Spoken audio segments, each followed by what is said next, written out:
Their sacrifice, as you heard, she lost parts of both legs protecting her children from a massive tornado.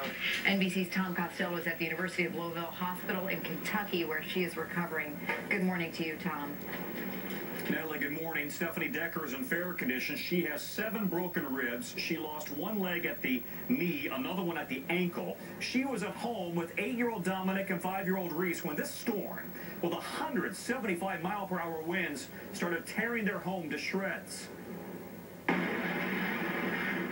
Alone in their new home with a tornado fast approaching, Stephanie Decker knew the only chance she and the kids had of surviving was to wrap them in a blanket and lay on top of them. Everything started hitting my back. Beams, pillars, furniture, everything was just slamming into my back. But I had my children in the blanket and I was on top of them and I was reaching around holding them and they were screaming, "Mommy, I can't live without you. I don't want to die.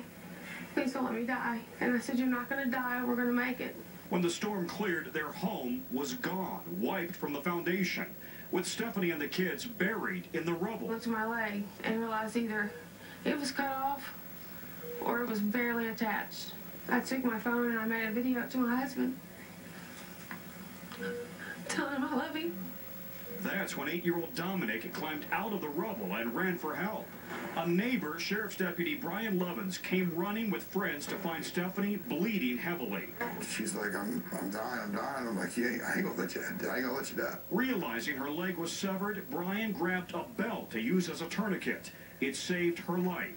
And her kids were able to get out and call for help. So her kids saved her life.